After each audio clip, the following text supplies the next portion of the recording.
Sveiki. Taigi, prieinam dabar prie pačio sirupo, prie pačios skaniausios temos, prie bičio avilio, prie to viso lizdo, prie pačio procesoriaus, iš kur viskas atsiranda. Kažkada tai neseniai vienoje iš tokių kelionių mentalinių buvo pastebėtas juodoje uolienoje didelis čipas kaip procesorius. Ir kadangi savo turėjome drąsos ir nuožmumo trinktelti per jį, nepriklausomai nuo jo dydžio, pasidarau didesnis ir trenkiu į tą čipą. Na, ne rankom, aišku, ne pincetu, ne plaktuku, o su kordu, kurį aš turiu tenais, kur aš kitoks esu. Ir tas čipas, subiro. Ir visas tas tinklas paplitęs po kosmosą, jis susitraukė taip staigiai, kaip aštuonkojo kojas susitraukė į vieną tašką. Tada įmetu į tą tašką, į tą dirbtinį intelektą virusą, palygu jam pačiam ir jis pradeda su juo kovoti. O virusą irgi padariau išmano ir tas virusas pradėjo tą dirbtinį intelektą sukioti, gesinti. Kiek jisai kovoja, tiek jisai save gesina to pačiu. Gavos toks veidroninis efektas, supratot maždaug. Ir po to supratau, kad tos galimybės mūsų yra neribotos iš tikrųjų. Dabar muzika jau kažką maišo. Šitą įdėsiu klipą po apačią. Filmo aprašymę. Nuostabi muzika, šiek tiek liūdnoka, grupė panašiai kaip Narkomanai, bet 2 ar 3 dainos yra būtent atliekamos ir apdainuojami tie įvykiai, kur mūsų sielos dalis, mūsų pasąmonė, dirbtinis intelektas išnaudoja, darydamas kopijas ir išnaudoja įvairiuose projektuose. Dar pačioj filmo pradžioje, šito įrašo pradžioje, dėl norėčiau paminėti tokią frazę, kurią paminėjo vienas iš tų slaptų kosminių programų dalyvių. Galima sakyti ir dalyvių, ir liudininkų, ir netgi kaip nukentėjęs. Tokius žodžius pasakė, kad dirbtinis intelektas nesustos niekada. Ir kad dirbtinis intelektas galų gale nužudo savo kūrėją. Tai čia tiem žmonėm užuominą pabeldžiu, kaip sakant, dar kartą į ausis, arba spriktą duodu tokį lengvą, kad atsibūstumėt čia tiems, kurie turi belaidės ausinės ir galvo, kad jie yra modernus, kad jie yra šiuolaikiški, o faktiškai jie yra jau vieną koją žengia į vieną pusę, iš kur kelio atgal nebus. Kalba eina apie tai, kad kažkada tai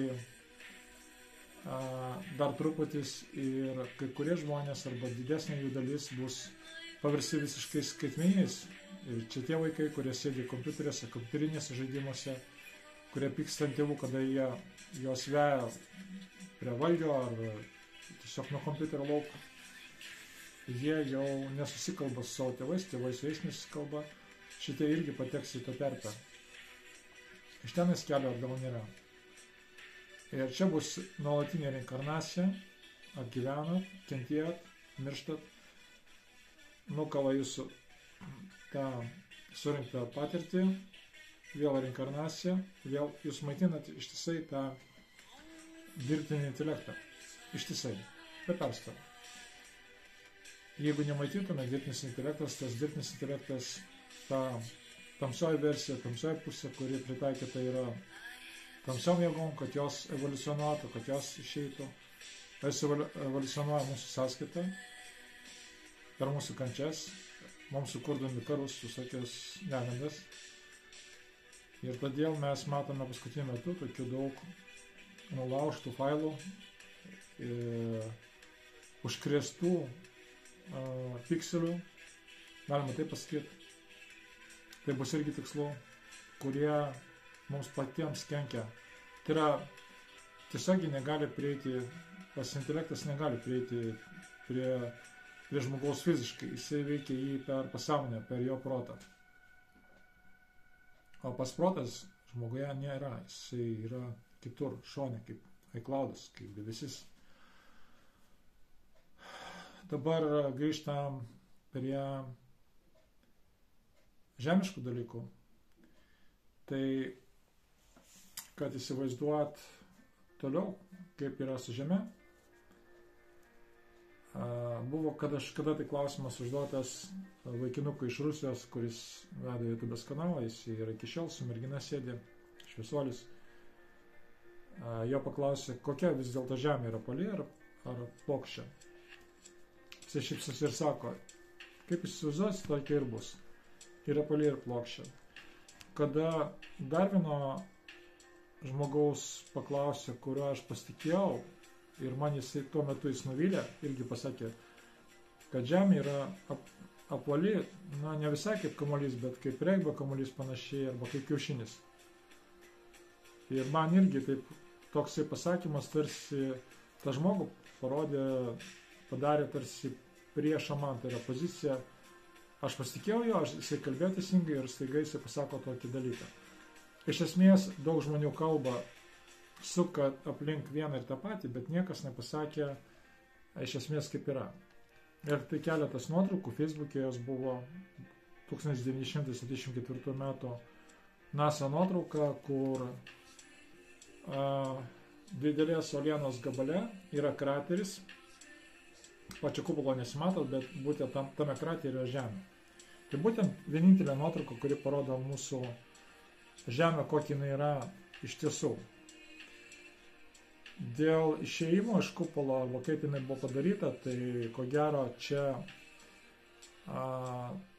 slaptai nutekėjo kažkokie dokumentai, o gal ir tyčia, nežinau, kažkas tai pakišo šitą nuotrauką, nes iš to kupolo išsinežinti kaip ir neįmanoma, nors pats tas generatorius, kuris sukuria tą kupolą, yra tame žiedė, kuris yra aplink mumis, kur, dabar dažnai Facebook'e rodo, kad yra tik ledo siena, aplinkų žiedas ledinis, o po to dar sniegas, ledas ir po to uoliena eina. Ir toje uolienoje, tame ledinė visame yra sumažintas aparatas, kuris palaiko tą visą simuliaciją ir padaręs tą kupolą. Antroji energetinė pusė yra viršui. Ta, kuri niekada nekeičia vietos. Tai yra kupolo pačiam centre, yra kristalizuota tokia besikeičianti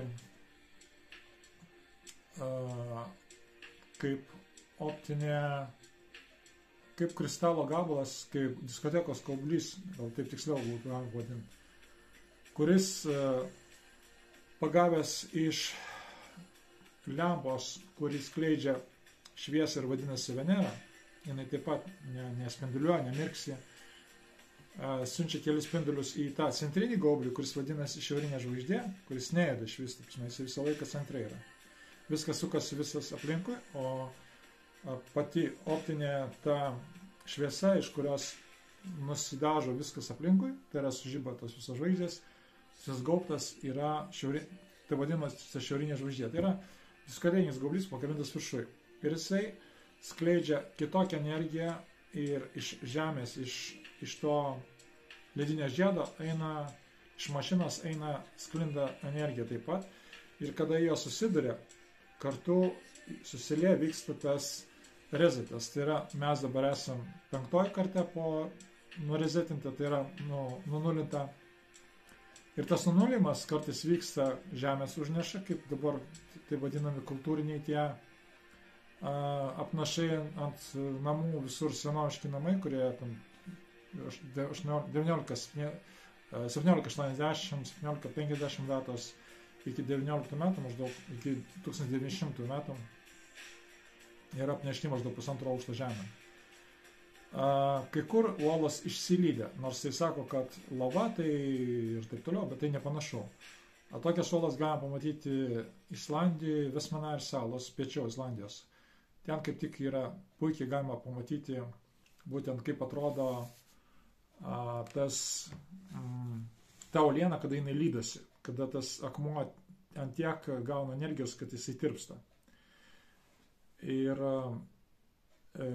čia būna tas būtent norizetinimas. Ir va to norizetinimo pliksniai tarpai buvo dabar padaryti taip pat, kada ta energija susilieja, susijungia, sukuria plokštuma judančią energiją, kuri ieško labiausiai tankiausios masės. Todėl jūs matėte medžius, kurie degė iš vidaus, yra šaknis susidegdavo ir taip pat išsilydė mašinos Amerikoje. Tai nebuvo lazeris, tai buvo tik tai tam tikrose vietose kai kur, o visumoje tai veikia tik tai ta energija savaškai, panašiai kaip žaibas galbūt, keliaujantis horizontaliai ir lydydamas viską, kas yra jo kelyje. Tai yra toks tiesiog pažaidimas, bandymas eilinį kartą padaryti tokį nutrinimą, chaosą. Repeticija, galbūt. Ir dabar grįžtam prie pačio gaubto. Jisai dabar yra padarytas dvigubas. Mes esam paskutiniai stadijai. Jeigu imti patį gaubtą ir tuos etapus, tai galim pavadinti, jeigu iš viršaus žiūrint į žemę, kaip plokščią, ne? Tai padalinti į 4 dalis. Daleiskim, aš pabrėžiau greitai, kad greičiau įsivaizduoti. Mes buvome pirmam ketvirtį, antram, trečiam kiekvienam yra saulė, geltona saulė, o ketvirtame ketvirtyje, kuris prasidėjo nuo 2012 metų, į kurį mus perkelė, mes nesupratome, kas čia įvyko, per Majo kalendorių būtent prasidėjo kitas gyvenimas, mes atsidūrėm paskutintam ketvirtyje. Čia yra saulė kitokia. Todėl kartais, kada sutampa tų saulių padėtis su šitom, kartais žmonės mato 2 arba 3 saulės. Tai yra video buvo padaryta, tai nebuvo kažkokia tai iliuzija, tai tiesiog yra kaip yra. Visos tos praeitos saulės yra geltonesnės, o ta saulė, kuri dabar yra, jinai yra imitatorius, jinai yra balta, labiau baltos šviesos ir jinai šiek tiek labiau pavojinga mums. Bet mes iš čia, iš ketvirto to ketvirčio dabar, iš to etapo mes galime jau, sekantis žingsnis bus į kitą dimensiją, tai kaip išėjo Maja gentys arba kitos gentys perėjo į kitą lygį, kaip Atlantai perėjo į kitą dimensiją. Ir tam, kad mūsų neišleistų, kad mes būtume ant tos pačios keptuvės ir matytume tą sistemą, tos visus matricos tarnus ir visus tos juodžius reptiloidus, kuriuos nukalė dirbtinis intelektas, nugalėjo įveikę. Jiems reikia maisto, jie neturi patys iš savęs. Reikia resursų energetinių, o mes esame resursai. Ir kada mes nervuojamės, mes už kažką tai sergame futbolo rungtynėse arba krepšinio, pergyvename dėl kažko tai, žiūrime, kas laimės karą, visur mes skleidžiame energiją, emocijas ir tos emocijos maitina tą sistemą, kuri mumis ir špokina per aną pusę. Jūs dabar supratot, ne? Ir gaunasi, kad tų žmonių, kurie palaiko, kur matrica jų dėka padarusi klonus, jų dėka, tų pikselių dėka, kuria mums realybę. Atsiranda Švabas, atsiranda Simpsonai, pasako, bus o taip, taip, taip, taip.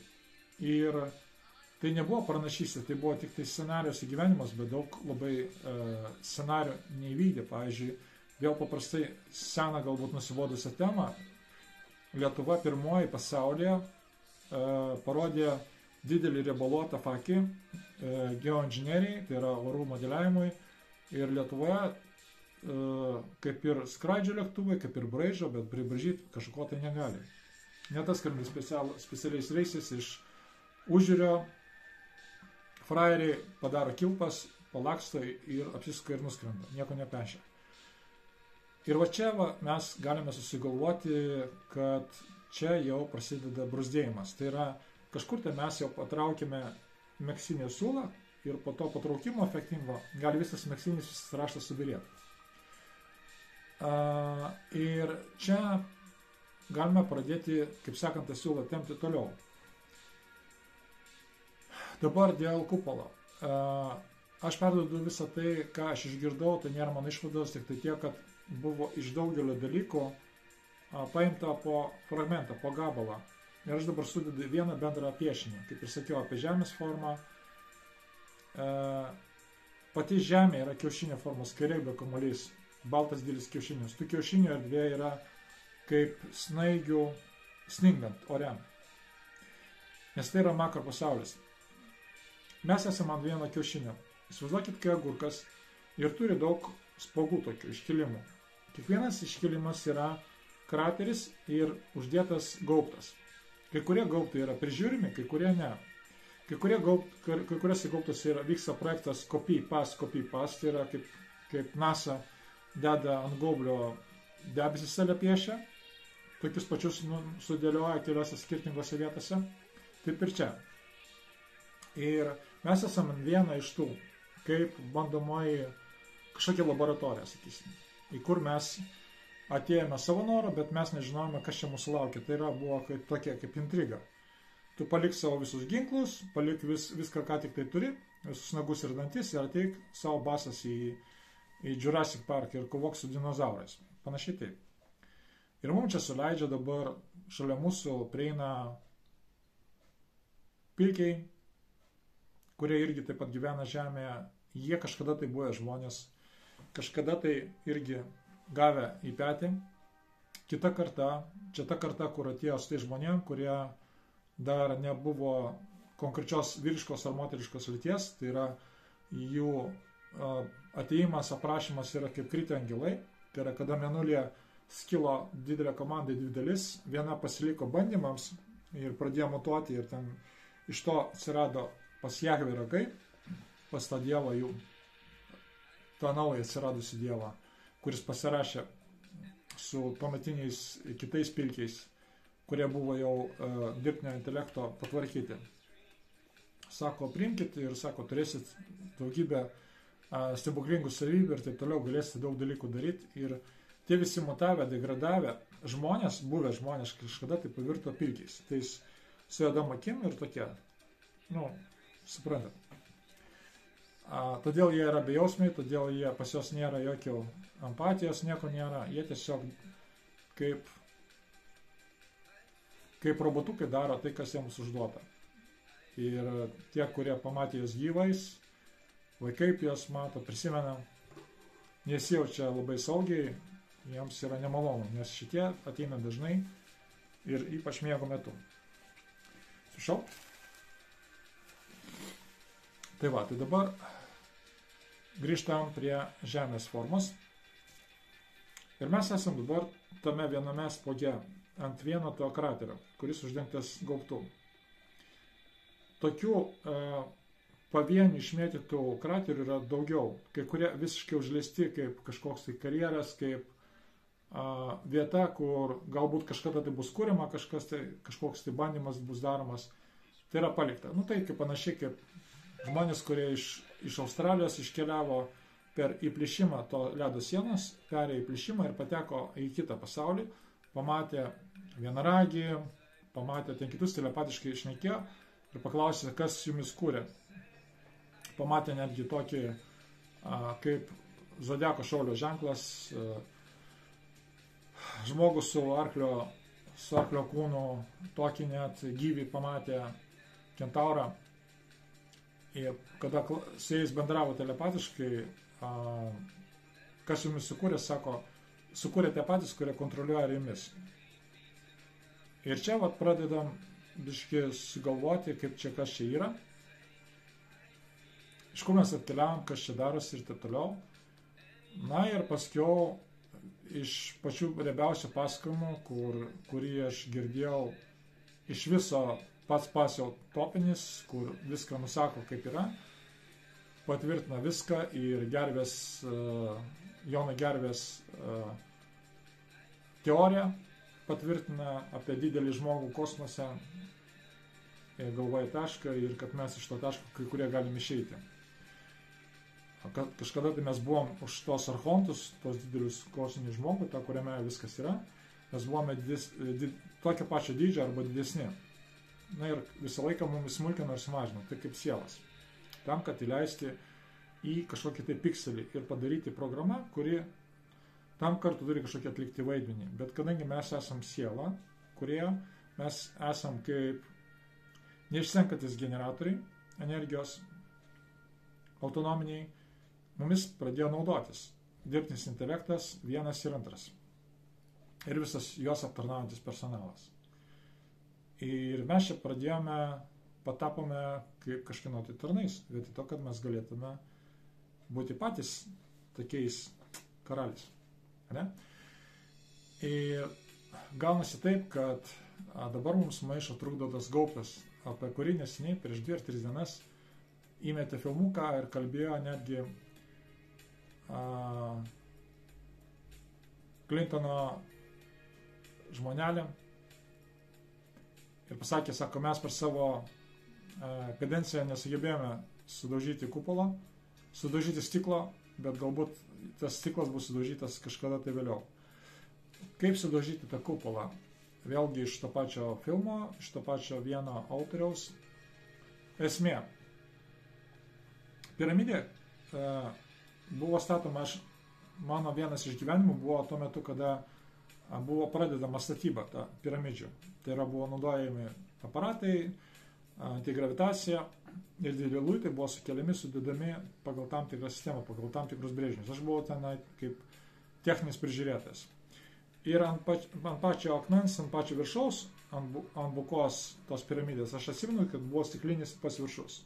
Jo dabar nėra, jis nuimtas. Tai, kur aš kalbu apie Gizos piramidę Egipte. Ir pasirodo, kad jisai patalpintas dabar tas viršus Mekoje.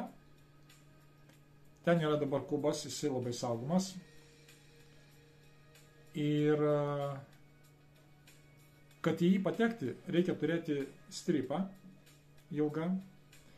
Su ją atsirakina pirminės duris ir jeigu žmogaus DNR sutampa su tame viduje esančiame mini kosminio laivo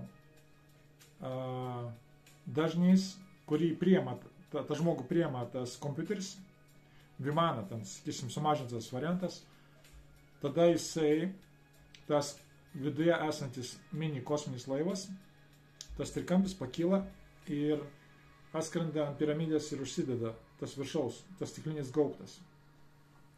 Tada po piramidę esanti įranga kumuliuoja energiją ir per tą patį viršų, per pačią viršūnę, paleidžia spindulį į patį viršų, į tą vietą, kur vadinama šiaurinė žvaigždė. Ten yra apvali lempa, kaip diskotekinis gaublys. Jisai niekada nejuda, jisai vienam taške yra. Žiūrėkit video, kokius norit. Žvaigždės juda, šiaurinė žvaigždė vietai. Tai yra ta optinė tokia, ne optinė iš tikrųjų, ten kristalinis gabalas toksai, kur palaiko visą tą iliuziją.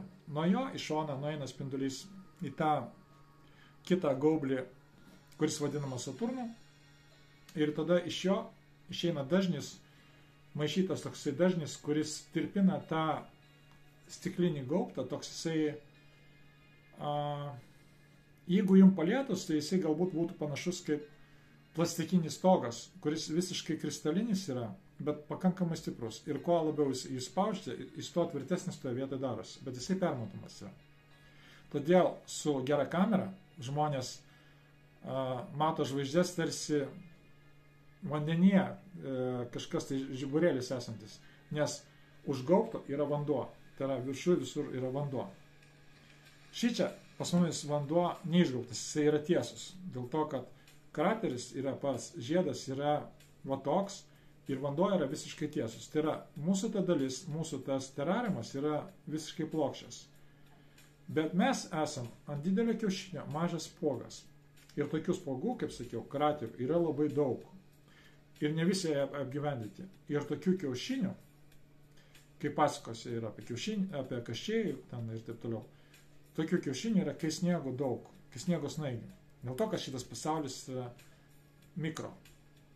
Ir kada vaikai užsideda akinius ir žaidžia su kompiuteriu, jie tarsi iš sapno perskelia į kitą sapną. Tai yra iš vieno simuliatoriaus neria dar giliau į kitą simuliatorių, dar toliau. O mes esame tie iš laivo ir mes ten esam didesni, gerokai didesni. Mes esam čia iš vis kaip kaip miltų gabalėlis, pagal tai, kokie mes iš tikrųjų esame. Ir tie, kurie tenai išliko gyvi, kurie turi galios, turi pašaukimą, kurie gali šiek tiek kontroliuoti šitą kūną ir sąveikauti su anuo gulinčiu tenai kėdėje operatorium, dabar jie gali pradėti žadinti žmonės.